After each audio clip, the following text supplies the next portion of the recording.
Swampert might be glassy, but this is not weatherball range. Shadow Swampert willing to tank the damage, return fire with the Hydro Cannon. Hydro Cannon should be forced in the final Protect Shield. And it's all down to Pidgeot to clean up. Pidgeot hits the field of play. Opponent tries to make the catch unsuccessfully. We leave with the Brave Bird. Is it necessary? Not particularly, but we're going to YOLO it anyway and take that game. Welcome back to the channel. Finally, we've got the Remix Cup here. I know a lot of people are a big fan of this meta, mainly because Pokemon that we see all too commonly, stuff like Azumarill, stuff like Drapion, and even that annoying Marshmallow Wigglytuff, and his partner in crime Gastrodon are all banned. Well, at least that's the idea of the cup anyway. However, if you was to play this cup as soon as the league dropped, let me tell you, they were not banned. I played some battles around 9 PM as soon as the leagues rotated, and I faced a team in the Remix Cup with both Jumpluff and Sableye on. 9-6 Scopely, whoever's in charge of the company, you need to do better. As someone who doesn't particularly grind, try hard meta teams, I've used today's team in the Open Great League to great success. All of my Pokemon are eligible, so I headed to battle. Let's keep the intro fairly short and sweet. Without any further ado, let's get into the battles. And in game 1, we're going to lead Shadow Pidgeot into Meganium, a real blast from the past. If you're an OG, you'll remember Meganium was actually once upon a time a top meta threat. However, things have changed and Meganium, probably due to its slow pacing, is rarely seen. The opponent say switches into Swampert.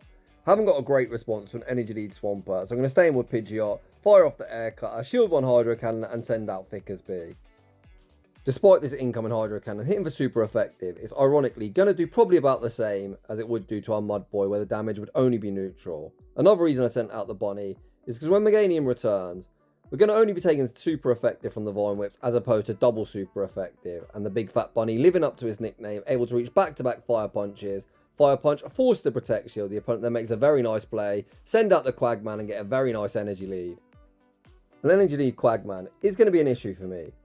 Swampert is so bloody glassy that 2 Aqua Tails will knock me out. Pidgeot will also get one shot by a Stone Edge. We're going to tank the first Aqua Tail, fire off the Hydro Cannon. Hydro Cannon should be forced in the final Protect Shield. And here's where I'm going to make a read.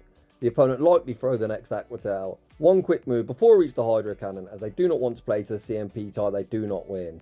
I'm able to make a catch onto Pidgeot, saving my Protect Shield, then go straight for the Air Cutter. Air Cutter won't be lethal, but will get them low. The opponent then throws on alignment. Of course, I'm always shielding this move. They force in the Stone Edge. They go for the wham, bam combo play, looking to knock me out with Meganium, but Frenzy Plant simply will not cut it. We've got that Air Cutter locked and loaded. Air Cutter will be moving Meganium from the field of play. Quick switch back into Swampert, able to outpace the Hydro Cannon, and we're going to be off to a 1-0 start. GG's to that opponent. Heading into the next battle, we see Dugong in the lead. I'm ABA weak to Dugong. Well, in fairness, I'm probably triple weak to Dugong, as Swampert doesn't have the best matchup despite only taking neutral from ice. I say switch into Diggersby, and the opponent sends out a shiny Shadow Poliwrath. The opponent hard flexing on me. We're able to force protection with the Scorching Sands and get the attack drop. Diggersby has done its job. I'm happy to let it go down. The opponent go for the power-up punch that simply does not cut it. Diggersby, you absolute monster. Diggersby takes the mid-game matchup and obtains us a shield advantage. And despite this matchup looking pretty dreadful from the offset, we're now sitting in the driver's seat. I send out Swampert. The opponent going to fire off the Icy Wind, forcing a debuff, and out comes Gligar. I bank a bucket of energy and Pidgeot hits the field of play. No one move will knock me out. The opponent could potentially run Night Slash that does have a chance to boost, so I'm always going to tank the first move. They fire off the Aerial Ace. Aerial Ace does a decent amount. The second one looks like it'll knock out. I'm going to invest a protection on Pidgeot. Because I've got 2, I may as well invest 1 here. I'm going to fire off the Air Cutter. Air Cutter forces the opponent's final Protect Shield. At this point, I'm recognising the opponent's likely going to send back out Dugong, and the best way of getting rid of it is just Brave Bird him to the face. So I invest the protection. The opponent looks for that Ice Shard farm down. Pidgeot says no, reaches the Brave Bird, get that silly Dugong off my screen. We send back out the Swampert, and the opponent concedes the match. Heading into the next battle, looks like we're running it back with another Dugong lead. This opponent look like they're more than content to stay in, as of course this is also a winning matchup. The opponent fire off the Icy Wind. I'm going to farm up, looking to bait a Shadow Hyper Beam. I haven't got it, but you've always got to fake it till you make it. Scorching Sands forces the Protect Shield, which is very nice for me. Diggersby still not done. Going to fire off the next Scorching Sands, but debuff. This is going to do very, very pitiful damage. Whilst even Shadow Diggersby doesn't hit that hard, it's still got massive bulk. The opponent looks for that Ice Shard farm down, enabling me to reach the Fire Punch and rocking them into the red health range. Diggersby once again putting in a lot of work. The opponent then saves Dugong and all their energy, and send out Grimer. I recognise if the opponent was willing to sack Dugong, they've likely got another answer for Pidgeot in the back. We're able to catch the double resisted Mud Bomb onto Pidgeot, and at this point I'm more than content to go for the one shield, full gust farm down. Dugong might have energy, but they will lose CMP if they look to re-enter the arena. I'm looking top right to see what comes out. Out comes Dugong. It looks like the opponent plays the CMP tile, they do not win. We fire off the air cutter, and that actually wasn't CMP. They looked like they got denied. Honestly, please fix this game. Game state issues are so prevalent and potentially even worse than they were before. We match Protect Shield, fire off the air cutter, removing them from the field of play. Out comes Amoonguss. This game simply isn't winnable for the opponent, and they concede the match. In the next battle, we see some very nice spies from the opponent. This is kind of what I was hoping to see when we played Remix Cup. Klecleon. This thing certainly doesn't have too much play in the Open Great League, but in a meta dominated by Ghost types, I think it's not a bad shout in this cup. The opponent sends out Claydol. I certainly should have thrown the Scorching Sands first, but even an Ice Beam probably won't knock me out, and they actually go for the Rock Tomb. Why? I'm not entirely sure. Very silly bait on a ground type. We fire off the Scorching Sands. We're going to reach Scorching Sands number 2, but debuffed. Even the Shadow Diggersby hits like a wet noodle, and they simply will not cut it. However, the opponent does need to throw or reach the Fire Punch. Opponent looking for that Mud Slap farm down. Trainer, do you not know this bunny is called Thickersby for a reason? Fire Punch forces the Protect Shield, and that more than works for me. The opponent exits with a charge move, so I send out Swampert, hoping the opponent's spamming the Rock Tomb. That should show great composure. Wait to see what comes in, and fire off the Scorching Sands, getting the attack drop as well. I reset their debuff, send back out Pidgeot, and out comes Charger Bug. So apparently this thing's supposed to be a 9-volt battery. I know a lot of people call it Charger Boss, but I believe it is a battery, and the more you look at it, the more you can actually see that. With a 2-to-1 shield advantage, I'm more than happy to go straight air cutter. The opponent looks for that Volt Switch farm down, ending in the simultaneous KO. Is this the battle where Jamie Finn does his famous reverse 2-shield flex? It looks like the answer to that is no. It's actually going to be the correct 2-shield flex. Reaches the back-to-back Hydro Cannons, 1 to force the Protect Shield, and 1 to knock out Klecleon. GG's, and thanks for playing. Heading into the next battle, finally our target has been acquired. When I looked on the PvPoke rankings, Ghost were dominating the meta. Hence I ran double normal, but to this point we've not seen too many Ghost types whatsoever. The opponent sends out Dash Hound, I fire off the air cutter, and then send out Thickersby, wanting to maintain alignment. In a meta where Wigglytuff's banned, don't worry, trainers will always find a way to bring a Charmer to the cup, and apparently Dash Hound is that Charmer of choice. We tank the Psychic Fangs, fire off the Fire Punch, removing them from the field of play, and out comes Pangoro. Pangoro going to be greeted with the Scorching Sands. Pangoro is so glassy, that does so much damage. We get the attack drop, they look for that Karate Chop farm down. Thickersby again, flexing his massive bulk, firing off the Fire Punch, forcing the Protect Shield. We send out Pidgeot, the opponent sends back out Dust Noir. Again, we're going to go for some chip and dip, fire off this air cutter, and then just send out Swampert, essentially just sacrificing it to the Pokegods. I've got 2 shields, but I don't really care. I know Pidgeot is the win con. The opponent fire off the Shadow Punch. Swampert going to be able to reach the Hydro Cannon on that charge attack priority. Of course, Swampert have a pretty impressive attack stat, about 122, 123 in the Great League, depending on your IVs. Pangoro re-enters the arena on fractional HP. We've still got 2 shields. I'm not entirely sure why the opponent's throwing a charge move here, but I'm going to invest 1. They full send the close combat, hoping we'll shield flex, but trainer, none of that nonsense today, and we take that game.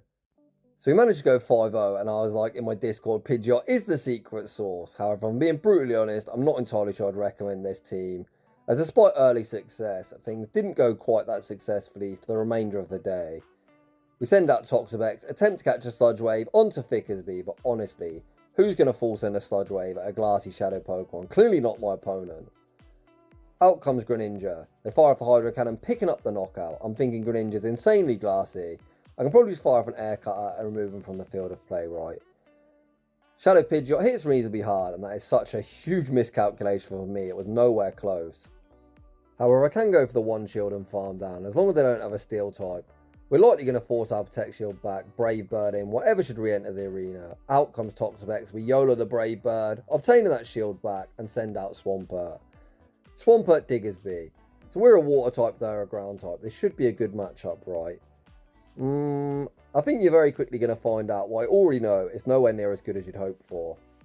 Back in the days where Swampert's pacing was 5-4, we'd be able to outpace the double Hydro Cannon.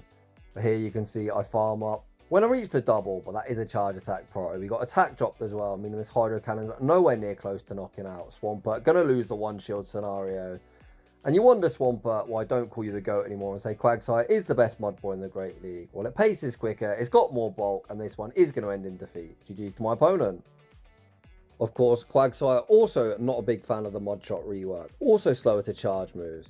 5-4 for the Aquatails. Boy oh boy, do I miss the days when it was straight 4. Quagsire was just a spammy pest. In the next battle, we see Deja Vu again. We attempt to catch a Sludge Wave unsuccessfully.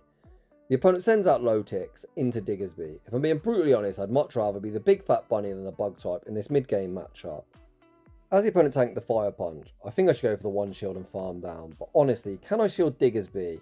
The thickest member of the team when I've got two very glassy shadows? Probably not. We're able to force protection in the mid-game matchup and simultaneous KO. This works out great as long as I pick the correct alignment. Pidgeot's already chipped from them poison jabs, so I'm going to send out Swampert, knowing O'Brien isn't too threatening, and the poison jabs are also resisted due to our sub-ground typing.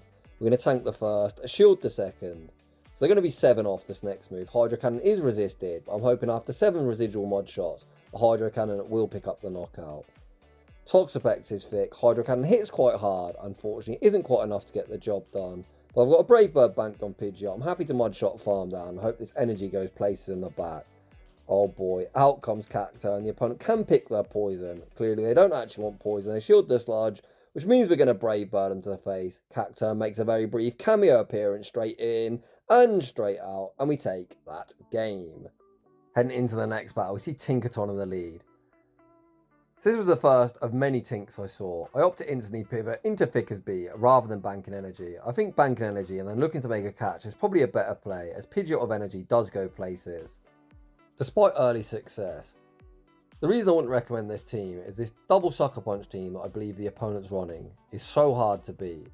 We're going to obtain ourselves a shield advantage here. I think I probably should have just went double Fire Punch or force the energy, but regardless, we're going to hope Swampert, upper Protect Shield, will be able to beat whatever's in the back. But the issue is, I've played this battle, I know it's the second Sucker Punch user, and that user is going to be Cacturne, which is certainly something that's going to wreck my Swampert. Sucker Punches, Shadow and Shadow Cron do criminal damage. It may as well be bloody Razor Leaf. So of course, to beat this team, you're going to need to force shields down. If I went Fire Punch in the mid-game matchup, I still don't think I win this game, because logically the opponent would just fire off a Swift before I reach the next Fire Punch, and we'd still be in the same scenario. For complete transparency, I played this team 3 times in the same set. After this battle, I then did start going Fire Punch, but every single Ferret user had some sort of a brain recognising they need to throw the Swift before we reach the next Fire Punch, and we ended exactly the same with all 3 ending in defeat. I'll be honest, very, very tilting. I played these battles day 1. So the problem I was facing was I saw that team a lot. So that team was recommended by a content creator. I saw the graphic on Twitter. I didn't think it'd be that common, but evidently it is. Of course, metas do shift. I think eventually that team will kind of disappear, and then this team will have more play. Heading into the next battle, the opponent save switches into Fortress. Save switching something with a double weakness is not something I'd recommend, not that I'm complaining. Back out comes Claydol, and Diggersby going to get a lot of value here, firing off Scorching Sands after Scorching Sands, rocking them into the red health range. Here my opponent actually makes a really smart play. I was thinking, why would you rock Tomb, then able to snipe with Ninetales, get an energy lead. I like that play a lot, trying to make the best of a dire situation. Alolan Ninetales is going to have to do the heavy lifting. It's got a reasonable matchup into my 2 remaining Pokemon with an energy lead. However, we're in the 2-2 shield scenario, so long as I don't make an absolute potato play, we should still be home and dry. We're going to farm up, fire off the Sludge on an attempted CMP tie. The opponent recognised I'd lose at CMP and take the extra Powder Snow. Swampert might be glassy, but this is not weatherable range. We're going to tank the damage, fire off the Hydro Cannon, either move would knock out from here. And once we force that final Protect Shield, it's down to Pidgeot to clean up. The opponent tried to catch a charger onto Claydol unsuccessfully. We leave with the Brave Bird. Is it necessary? Not particularly. We're going to YOLO anyway and take that game.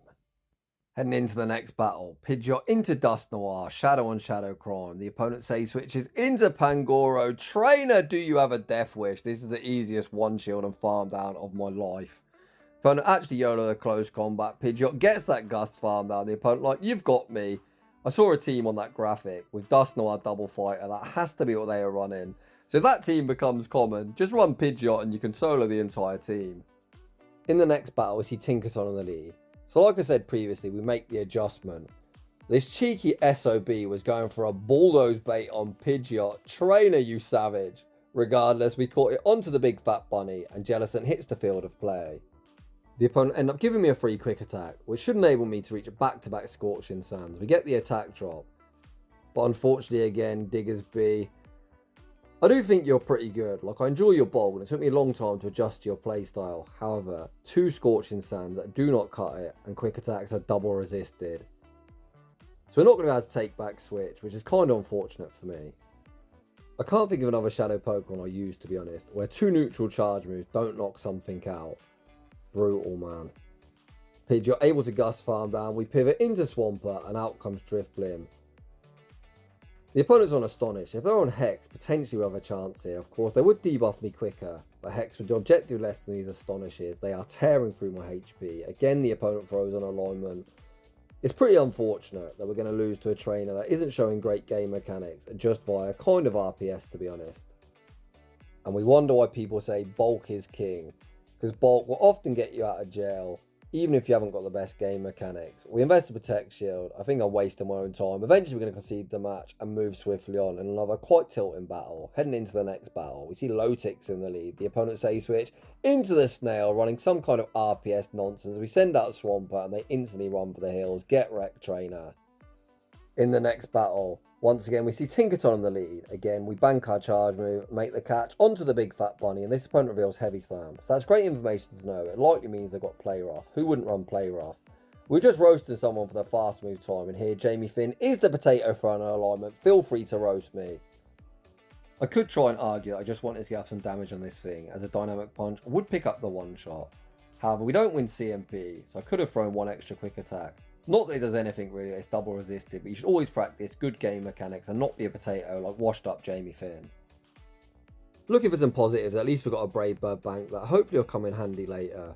You can see I'm spamming the switch.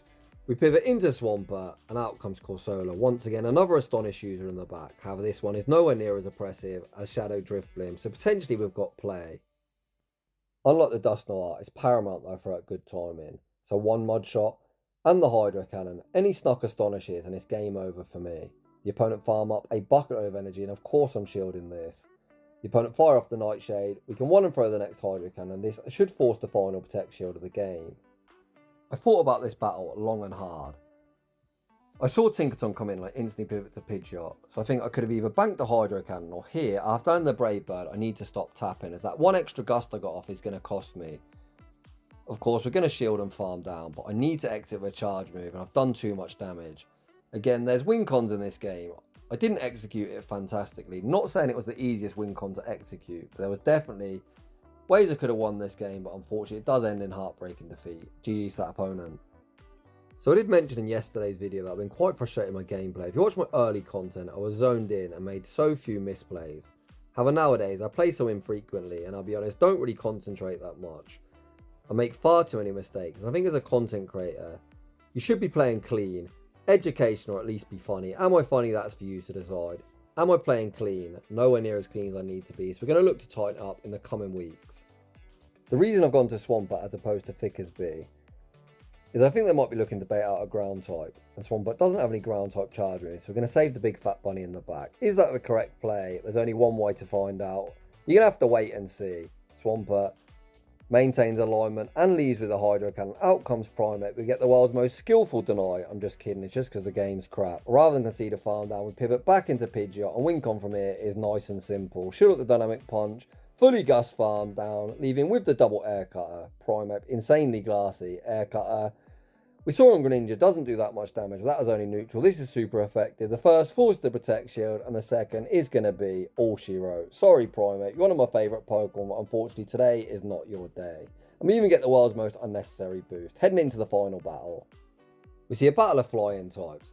Pidgeot into Togetic, fast move pressure, all with me. I'm thinking we easily survive any one move. Oof! That Dazzling Gleam really did do a lot. The opponent then makes a very nice catch, or at least so they'd think, catching the Brave Bird onto Sandslash, but Brave Bird, even resisted, does so ridiculous damage. I can just go for the one shield, a full Mud Shot farm down, and leave with so much energy. The combination of water and poison usually goes places. I doubt Togetic returns, and they're going to have to reveal their third. Out comes Meganium. Meganium, not going to appreciate this sludge. The first one goes unshielded. Swampert, all to the next one. I overfarm as much as I dare. The reason for that is in case the opponent looks to 2-shield Togetic. The opponent does get a massive Vine Whip farm down. However, this energy isn't going to go too many places. We've got 1 shield. I send out Pidgeot. The opponent transfer the Gust onto Togetic, and I send out the Big Fat Bunny. Unlike Pidgeot, Diggersby, going to tank this move, no problem whatsoever. I'm going to go straight Fire Punch. The opponent still has a shield. Where do they use it? Apparently not on Togetic. Here we can just fully quick attack farm down. Even this next Gleam won't get the job done. Meganium does have a Frenzy Plant banked. I've got a Fire Punch banked, but we lose CMP, so I take the extra quick attack. I'm going to bank this Fire Punch. I'm hoping that quick attack puts him into 1 Gust range.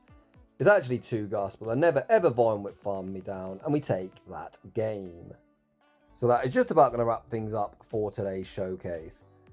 So despite me getting to a season high ELO, just shy of expert rank, not that's that impressive at this point in the season, I would not recommend this team currently, and that is because the issue I had facing a very common team that I played 3 times in the same set, that double Sucker Punch team. However, we've already seen this team performs phenomenally well in the Open Great League, and I think it will have success in the Remix Cup when the meta shifts somewhat.